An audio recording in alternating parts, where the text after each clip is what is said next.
So I have 20 minutes with you guys. So I wanted to just kind of divide it up into two sections. The first section is just really giving my narrative of how to start a business, at least how I think about starting a business. Then hopefully we can use 5 minutes or so answering some of the more detailed questions you may have around the whole process. So let me start. So I'll just give you a quick background, not on myself, because Felicia already did that, but just really about the early kind of HopStop story. And so I'll just start. So I was an investment banker in New York. Had a date on the Lower East Side. I got lost the next morning. I woke up, I went to the subway station, and I got a subway map, laid it on the floor of my apartment in Brooklyn, and started like, how would I like solve this problem? And I was an analyst at JP Morgan, so all I could do was use Excel.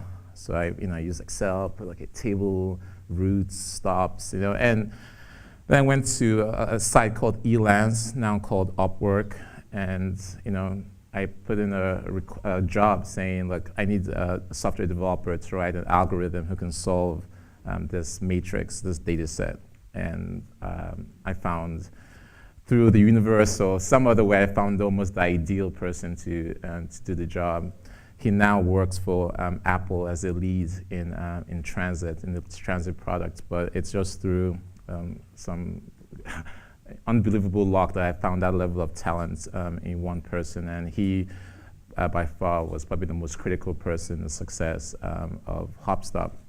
Obviously, I was in terms of the product vision and the business side as well, but the pairing of business and technology skills is something as entrepreneurs I think you need. And if there's one part of, if you don't have either side, I think about getting a team member who can do that other side as well. So that's the brief HopStop story. So I started in 2005.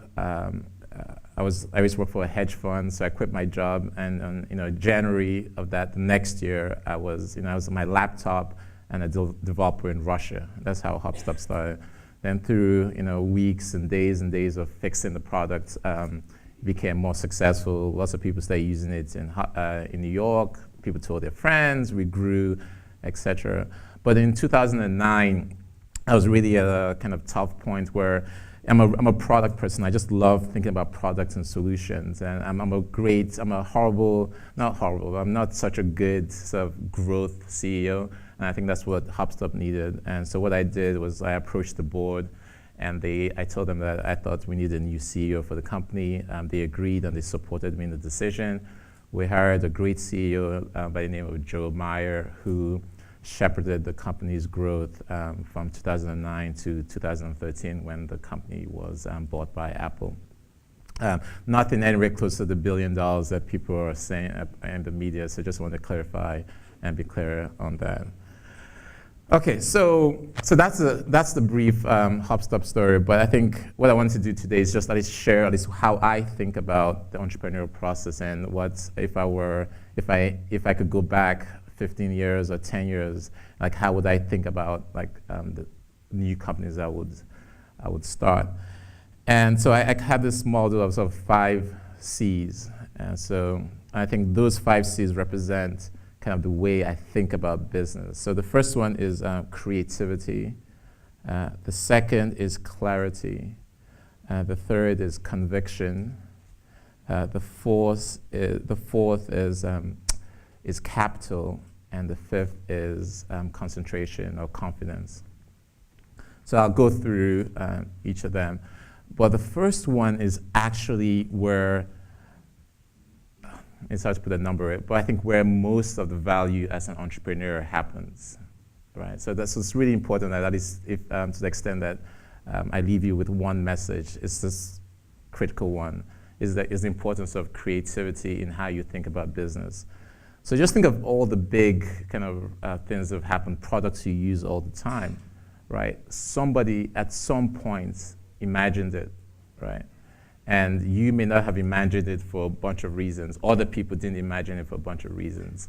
It's around the things you experience as pains, right? So you could live your life doing the exact same thing every day and not be an entrepreneur.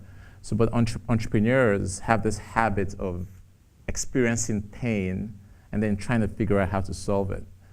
So, so it's in a way, it's a form of awareness, it's some of imagination. Like, oh, I just experienced the pain. How do I solve it? And I think all of you in this room have pains, right? So just think of each of those major pains in your life.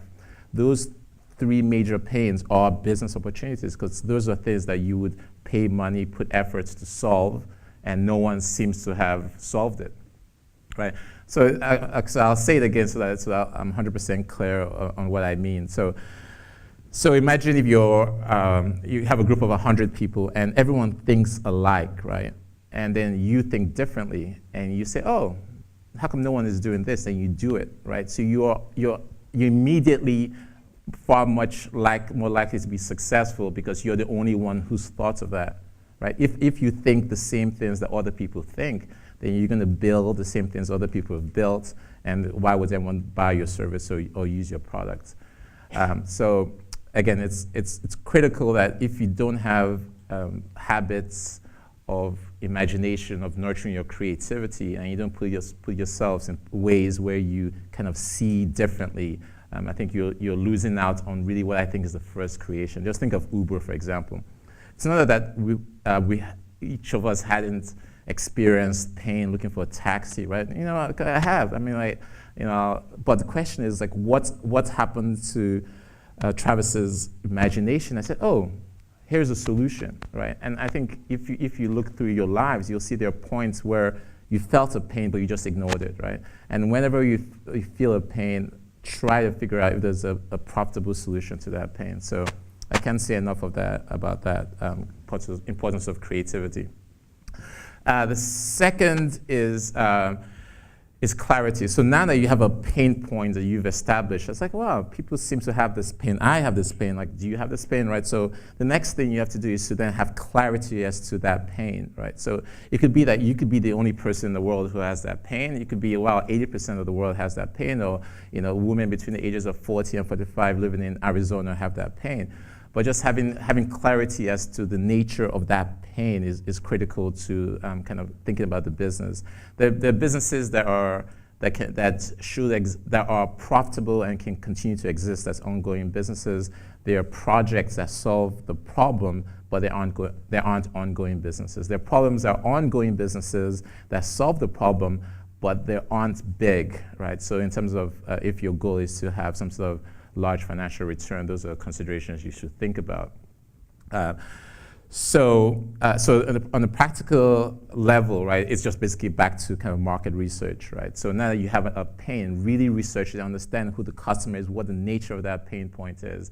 And it could be much more subtle than you think. So just think of players in the email space before Gmail. Gmail, I think, right now is the largest email service provider, right? So if you were to think of pain points of email, I mean, there was Yahoo Mail, they had AOL, right? They had all these other services, right? But because maybe user interface or some quirk, right? People, converted to Gmail, right? So the pain points could be very different because it's a cleaner interface, it's a nicer interface, it's faster. There are many ways to think of improvements or solving a certain kind of pain, and just having clarity as to exactly why you'll succeed is so key to then executing. So once you have the pain, you've done enough research to kind of clarify the business you want to do. The third thing you need to do is to have conviction, right? So for those of you who have regular jobs, you have to decide whether you'll quit. Even if you don't quit, you still have to devote resources and money you could have spent in other areas. So you have to make sure that this is a business opportunity that warrants this level of risk you're about to take. So really get to the conviction level, right? And that's something that each person has to figure out individually based on your own kind of appetite for risk and your own individual situation. But that's kind of key, because it's that level of conviction that will now allow you to do the fourth thing, which is get capital. And when I say capital, I mean two kinds of capital. The first is human capital, in terms of people that will work with you to make your vision a reality. The second capital is financial capital. So as I mentioned with my story about HopStop's history, Alex, who's the developer, the first developer, HopStop, was absolutely key to HopStop's success by far. He was just genius level intelligence. And if you have a team of similar people, you're just more likely to win. Kevin Ryan from Guild, just a really wonderful entrepreneur, had this comment. He talked about so two teams, right? So imagine you could pick a team with all the top basketball players with a lousy coach, right? And really talent and some high school basketball players, but with a really talented basketball coach, who would win? And so the answer is the professional basketball players, right? If you're playing against high school students. I think in business it's somewhat like that, right? So you could have the greatest idea, you could have the greatest business model, you could have the greatest reference customer, but if your team isn't the A team or good enough to compete with somebody else, you're going to lose, or you're more likely to lose than not. So the key is just really think about who you have on your team. Is that the team you'll send to the kind of NBA basketball championship? Obviously, you have limitations on who you have access, who you can recruit to be members of your team. But make no mistake, the quality of your team will have material impact on your ability to execute, right? It'll have a material ability for you to hire people, other people, because no one wants to join a company where they aren't impressed with other team members.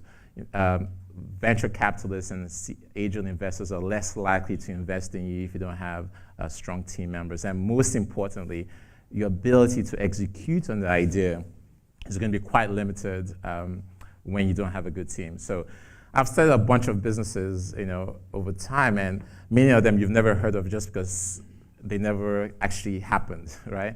And they never actually happened because I had really bad team members, right?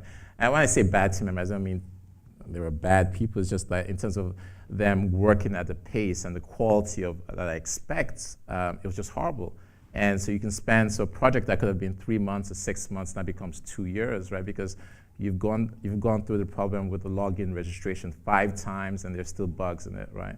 For those of you who are doing something in tech, you know what I mean. There are people. There's a kind of person you work with in terms of their skills and their attention to detail that the smallest things take forever, right? So if you're in a dot-com world, with is a move-in, right? Time is everything. And so my practical advice regarding the team members, especially if, I don't have a tech background. For those of you who don't have a tech background and are looking for tech advisors, this is what I would say is focus on the MVP primarily, so the minimum viable product. But even before that, mock up your site as much as possible. So there are things, there are tools. Like back in the day, people used to do briefs for developers. Don't do that. Trust me. Do not do a brief for a developer. Instead, take time, look at the best practice of other people in the space, right, and figure out what the user experience is. And I use an app called Axier, and it's basically a dynamic prototyping app. So you can actually build what you want without actually writing a line of code. It's just literal pages that look like what you want. Then you can spend, I would spend as much time as possible just doing that.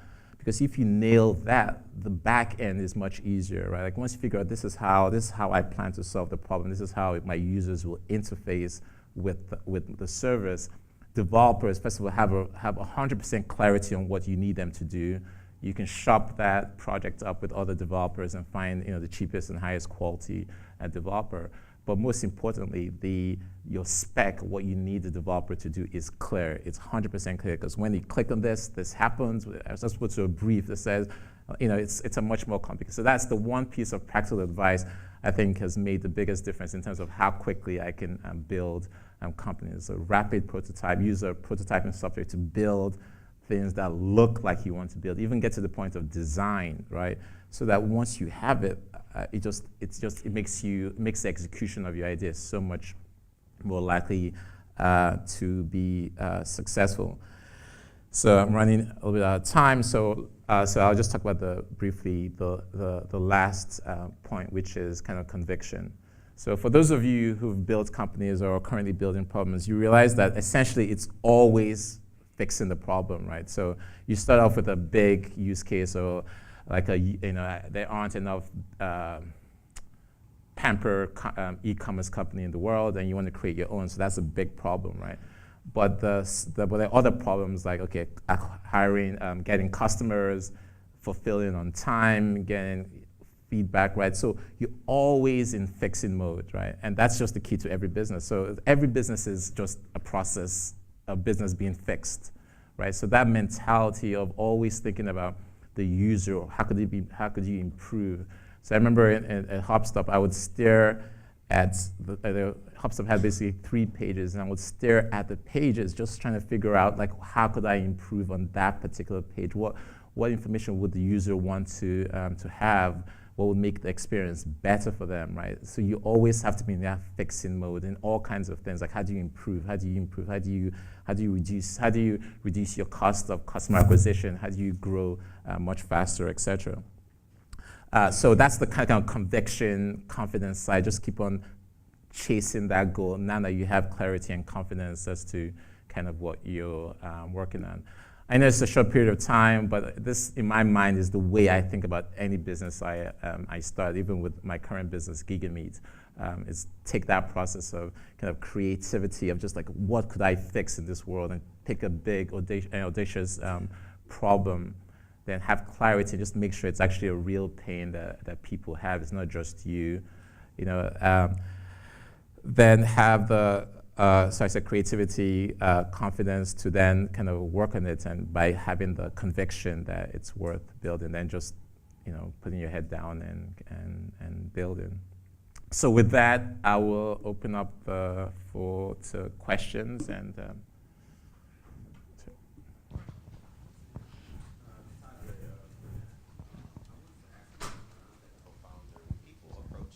Ask you, what are some best practices for finding technical founders, help, whatever that looks like? Of course, there are solutions like Co-Founders Lab and Facebook Friends, meetups, things like that. But what do you suggest as best practices for people that approach you and ask you that question? Okay, I know people always say it all depends, but I personally find that working with other people as co-founders in the early stages of a company's growth is actually creates more friction than I'd like. Again, but that's just me. I might just be a difficult person to work with, but so that's just me. So I tend to have those. I tend to have almost like arm's length relationships with everyone in the first 6, 12 months of any company I start, because it just reduces the personal dynamics. Okay, I want a developer to do this, right, and it's very clear what I want, right? So, but to answer your question specifically, I would say is do the prototyping of what you'd like, and just get, so this way you can show your friends, does this work? What do you think of this, right? Once you have that in place, right, then I would say if you're not technical, find a technical advisor, right? Someone who's the vice president of engineering for a startup that you know for sure he's good at what he does, right? Because there are a few kind of infrastructure type of things, decisions you have to make. But other than that, once those decisions have been set, it's all about just coding and development. So I would take that prototype, and I would then put it up on Upwork or other talent marketplaces, and get the best combination of price to quality, and trying to find a way to make sure that you pay them as far into the process as possible. Have you found that people are receptive, like you talked about, like technical advisors? Have you found that they're receptive to, like, if you ask them or if you approach them in some kind of way and say, hey, I'm looking for just... Yeah, if they know, you give them some equity, you give them cash, take them to dinner. I mean, because I think lots of people would give time to people they connected with. So obviously, it goes without saying that networking, which I suck at, is key to all of this. So all the things I've mentioned are better when you're bouncing ideas with people, you have relationships with other people. You can get better ideas, you can get introductions to capital, you can get the confidence and the boost you need to keep going. So by far, if there's in addition to creativity, is kind of making networking a part of the thing you do on a daily basis is without doubt critical. All right, we have time for 2 quick fire questions. Hi, Michelle Talbot with Her Power Hustle, and I wanted to ask you, a lot of entrepreneurs are afraid of sharing their mock-ups and their technology because they think it'll be stolen, especially if they don't have a tech background. Yeah. So what do you advise them to give them some comfort there? Yeah, I would say don't think at all about people stealing ideas. I mean, obviously there are a few exceptions to that rule, but in general, because there are already good ideas out there, right? Like, just go and look at the successful companies, right? So why can't you just go, like, why would an entrepreneur copy an unproven idea, right, when they can copy an idea that's already been proven? And I think the truth is that most people are usually wedded to their own insights. So they're unlikely to go and chase your own idea because they don't look at the problem the particular way you do. And the other is it's untested. So why if I had to pick a business, I'll pick a business like Uber or some other business or Amazon. I know it works, right? And that's much easier. So, but if you don't do that and you kind of hold it to yourself, then I think you lose out on some really critical information as to would other people use this? Like, does this interface make sense? Like, there's so many practical things to do. So the freelancers or the tech talent you use to build your app, I mean, if they had your appetite for risk and your insight into the business, they wouldn't be developers only, right? They would also be CEOs of their own companies. So I don't think much about competition in the kind of the idea traction stage. Hey, I'm Jacob Robinson, Venture for America fellow out of New Orleans. I was curious if you could speak to the time where you stepped down as CEO. I mean, I think that takes a lot of humility, and I was just curious your mindset when making that decision. Sure. Like I said, I think I know myself enough now to know what I enjoy doing and what I don't enjoy doing, and my passion or my real strength, even though is that of creativity, and how to kind of unearth ideas, things that should exist in the world that don't, and that's like my thing. And once I manifest that in some concrete way, and almost like a painter painting, then it's painted and like you're satisfied, then it's fine. It gets sold, it gets bought, but that process of creation is the thing that motivates me. So once I had gone to that point with HopStop, it was a very logical thing. It wasn't hard, and because I knew that another CEO with a different set of skills would be able to create more value than I would, right? So I'd rather have relinquish my CEO role and have someone do the things that needs to be done to create value for the company versus holding on to it and flatlining or not doing a good enough job in the future. But I think that's something that we should all watch out for, our egos, right? And particularly around the creativity idea and the execution, right? So sometimes you're so wedded to your idea and it's almost being like this attachment to your to the idea that you don't actually listen to people, right? So you'll go into a meeting, and because it's all information, right? No one's going to take anything from you, right? So if you go into a VC meeting or an investor meeting, the person says, yeah, I don't like your idea because I think your customer acquisition costs will be too high. So one response would be like, oh, it's not, or you could actually listen and try to get information that helps opine or refine your view on why, because you could choose to disregard the information, but there's this kind of initial reaction to challenge it. And I think it's pointless because you've challenged it, then what? Then you go home and you haven't learned from that experience. So watching your ego is like one of the things as a CEO, like you really should watch out for. Even when you start building, right? Like, are you building to say you're building, or are you building because you genuinely believe that the problem you're solving is worth solving? Because it's to spend building a company is so hard, right? To spend 5 years or 4 years or however long building something that you truly don't believe in anymore, but you're doing it because this is what's being a CEO of a .com is the cool thing, and that will eventually, I think, come back and bite you. So, okay, great. Thank you very much. Give him a round of applause.